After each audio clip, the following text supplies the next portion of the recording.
An audience has been enthralled by the fearless star of Life Below Zero, Sue Akins, because of her unyielding tenacity and her capacity to flourish in the harsh environment of Alaska. On the other hand, what difficulties has she encountered behind the scenes? Do you think she is still living in seclusion, or has her life taken a significant turn for the better? Let us delve into the specifics of what actually transpired with Sue Akins for a moment. Life Below Zero is a show that covers the lives of Alaskans who are facing the weather in some of the most isolated locations on Earth. Sue Akins became famous as one of the most resilient cast members of the show. As a resident at Kavik River Camp, which is located more than 300 miles north of the Arctic Circle, Aikens has experienced a wide range of challenges, including wild animal encounters and harsh winters. During the year 2007, she was able to survive a bear assault, which is considered to be one of the most horrifying and astonishing experiences. Sue is no stranger to risk due to the fact that she lives in the backcountry of Alaska, yet this particular incident pushed her to the very edge of her capabilities. On that particular occasion, Sue was located at a remote refueling station close to Kavik, a desert region that is remote from any communities or assistance. Bears are among the numerous hazardous animals that call the wilderness home, despite the fact that it is famous for its natural beauty. At some point in time, Sue was going about her daily activities when she was assaulted by a bear. It came from nowhere, was harsh, and posed a threat to life. She was brutally injured by the bear, which left deep bite marks on her skull and caused her body to suffer terrible injuries. Her hips were dislocated as a result of the attack, which caused her to suffer severe pain and made it nearly impossible for her to move throughout the attack. Sue, on the other hand, is more than just a warrior. She was aware that she needed to take immediate action in order to survive, despite the excruciating anguish she was experiencing. Through some miraculous means, she was able to traverse a river before her hips fully gave out. Given her injuries and the fact that danger was still lurking around her, this was not an easy assignment to do. She was able to identify the bear that had attacked her once she had crossed over to the other side. She mustered up all of her power and finally shot and killed the beast, so assuring that it would not attack again. And what do you think? And it was not the end of the ordeal.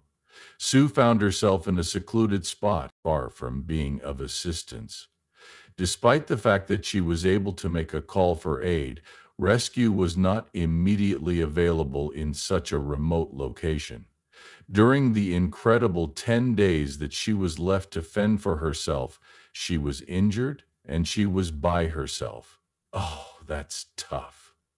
During this period, she was forced to suffer through the agony of her wounds, the harshness of the environment, and the ever-present danger of coming into contact with further wild animals. The mental fortitude and instincts for survival that she possessed kept her alive. At long last, after a period of 10 days, assistance arrived and Sue was transported to a secure location and provided with the medical attention that she so desperately required. Her wounds were terrible, yet she did not show any signs of having lost her spirit. Sue's resiliency and desire to endure in the face of overwhelming adversity are demonstrated by this terrifying encounter. Sue Akins is a true forest warrior, and the bear attack is just one of the numerous incidents that identify her as such. Not only does it demonstrate her physical strength, but it also demonstrates her mental fortitude and her capacity to think logically in the face of peril. To Sue, survival in the woods is about more than just being familiar with the terrain. Acquiring an understanding of oneself and discovering the fortitude to persevere are essential. Regardless of how bad the circumstances are, the harshness of life in the Alaskan bush is matched only by its gorgeousness. In addition, Sue Akins believes that animals constitute only a portion of the threat. This harsh land has weather that can be just as lethal, if not more so, as the weather in other places.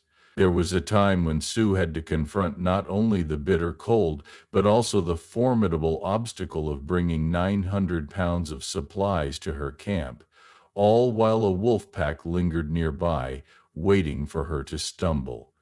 This is one of the most captivating stories of survival that Sue has ever told.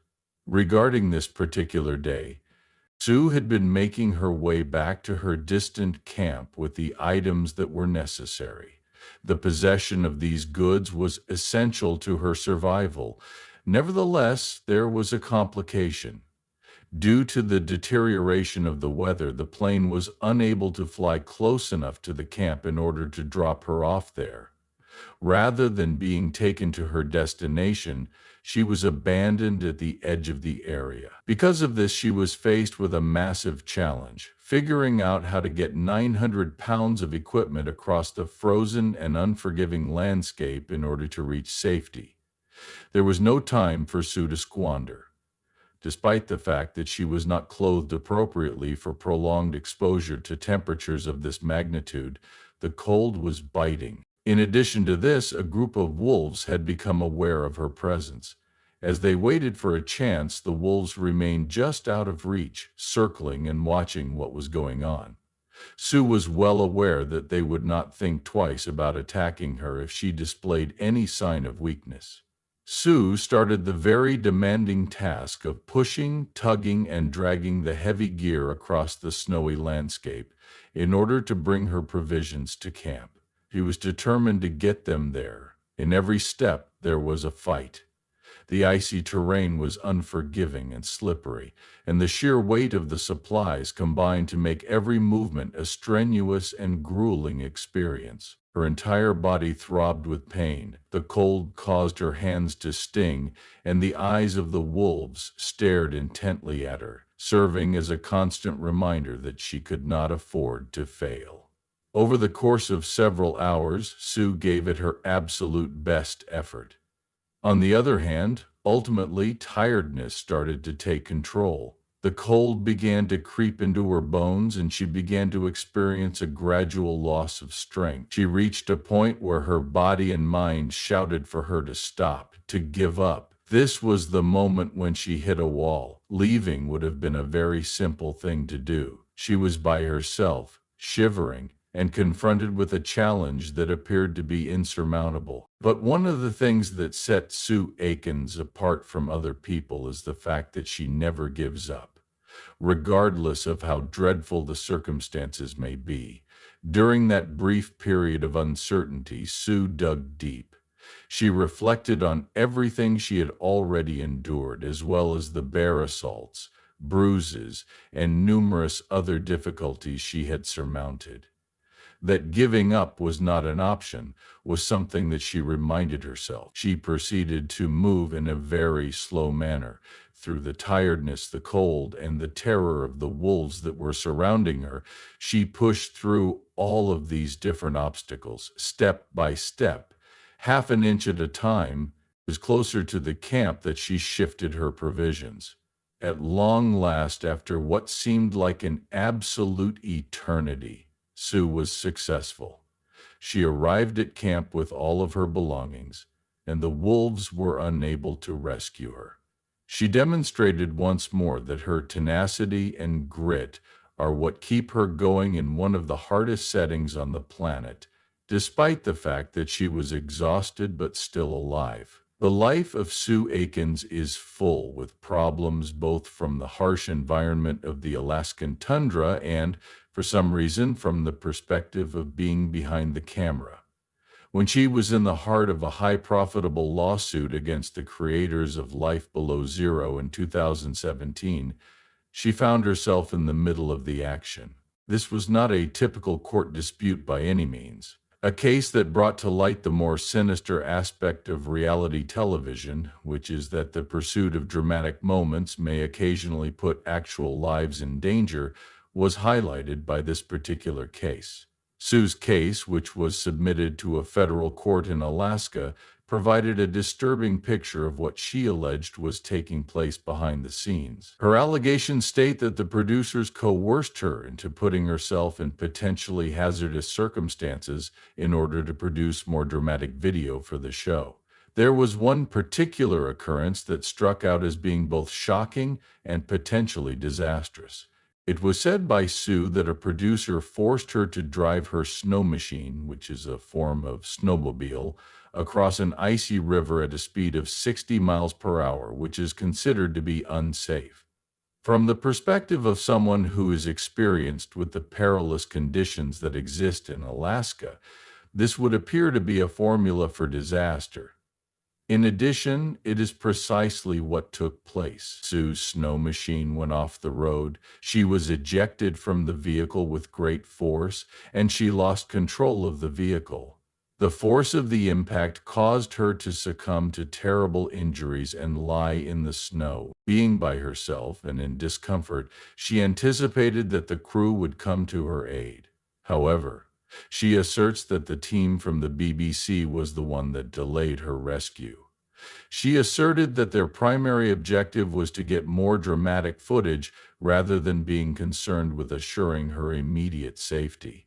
In addition, the litigation brought to light how confined Sue felt by the terms of her contract. She referred to the requirements as onerous, which means that they were so stringent and demanding that she felt she had no choice but to comply with anything the producers requested of her, even if it meant putting her life in jeopardy. Due to the enormous amount of pressure and obligations that were mentioned in the contract, she asserted that it was not possible to refuse their requests. The legal battle that Sue Akins fought against the producers of Life Below Zero was not only about a perilous stunt or a delayed rescue. It was connected to the conditions of her contract in a significant way. The BBC and the producers of the show were shielded from any responsibility for anything that occurred to Sue while the show was being filmed, because of the safeguards that were included in the agreement. Sue had accepted the conditions of the agreement, which stated that she would release the BBC from any claims of injury. During the production process, there is a possibility of injury or even death. Additionally, Sue indicated that she was fully aware of the potential dangers that were associated with taking part in the performance by signing this document. There was a clear reference of the risks in the contract, which said that Sue could get severe injuries or perhaps die as a result of activities such as traveling in all-terrain vehicles in adverse weather conditions. It was unnerving to hear the exact language. What this meant for Sue was that she had very little legal footing to stand on in the event that she was hurt or put in danger while filming had been taking place. Due to the terms of the contract, she was ultimately responsible for her own safety, even when the producers forced her into potentially hazardous situations. The legal battle that she was engaged in was made extremely difficult and complicated by this. The attorneys for Sue, on the other hand, maintained that the contract was inappropriate.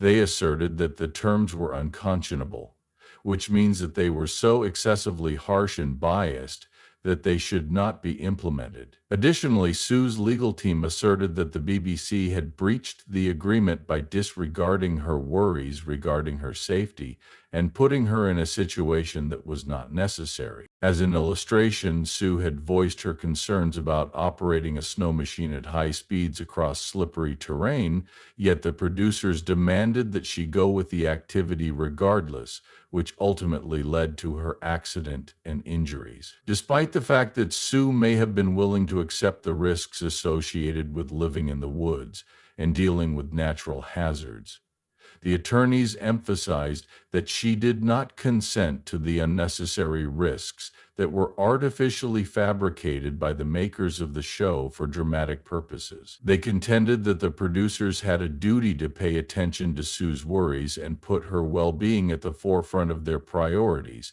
Nevertheless, they decided to ratchet up the drama at her expense instead. In the complaint that Sue Akins filed against the creators of Life Below Zero, she documented a number of problematic disagreements, one of which was a particularly frightening occurrence that involved a BBC producer named Aaron Melman. This particular circumstance brought to light the great dangers that Sue asserted she was compelled to expose herself to for the sake of the program, and it left an indelible impression on her memory, for both the bodily and the emotional level. According to the lawsuit, Melman insisted that Sue work outside in weather that was extremely cold and with a wind chill that was 72 degrees below zero during the whole day. Anyone who has never experienced temperatures this extreme before should know that it is not just cold, it is lethal. Under these circumstances, skin that is exposed to the elements can freeze in a matter of minutes, which can result in frostbite or perhaps permanent harm. Melman allegedly told Sue that she could not wear a face mask during filming because it would conceal her face.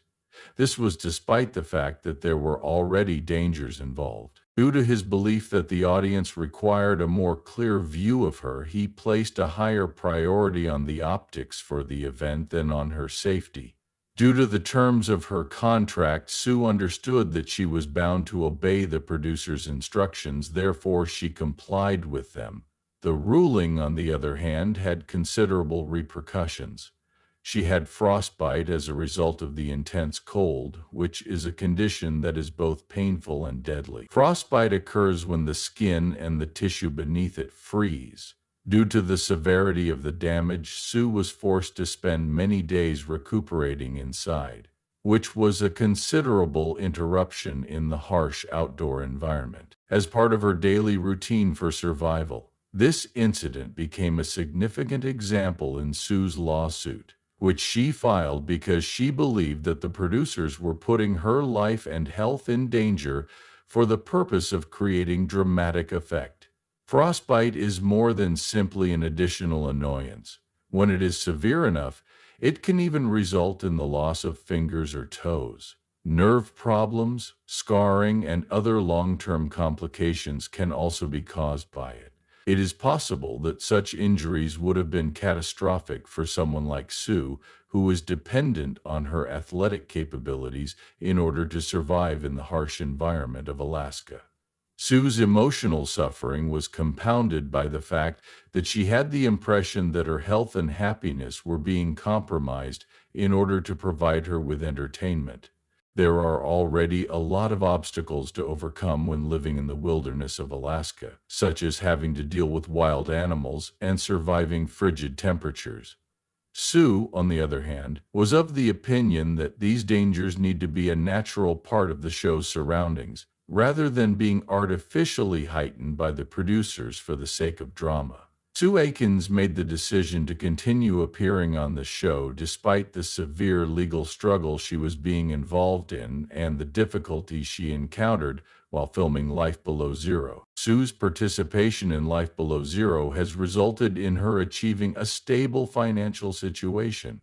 It is estimated that she has a net worth of $500,000, which is a substantial amount for someone who lives in such a remote and harsh location.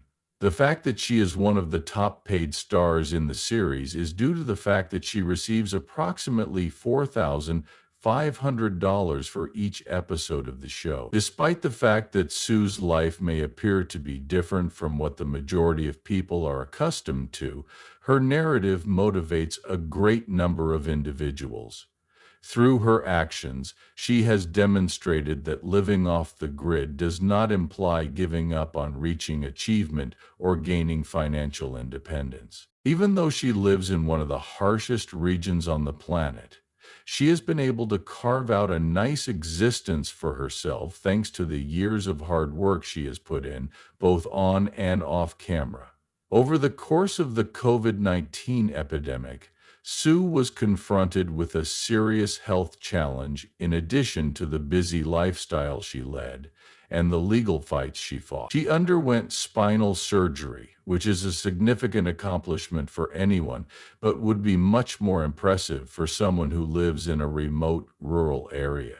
Spinal conditions can be extremely painful and incapacitating for the patient. Moreover, recuperation frequently takes many months after surgery. Due to the fact that Sue lives on her independence and her capacity to manage difficult situations on her own, this phase was particularly difficult for her.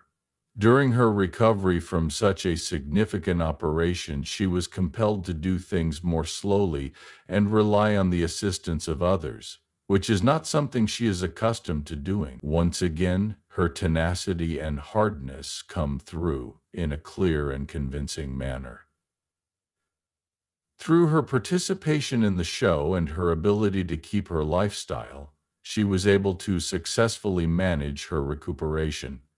It was just recently when the 23rd season of Life Below Zero made its debut in October of 2024. Fans of the program, on the other hand, were surprised to learn surprising information from two of the show's most well-known cast members, Chip and Agnes Hailstone.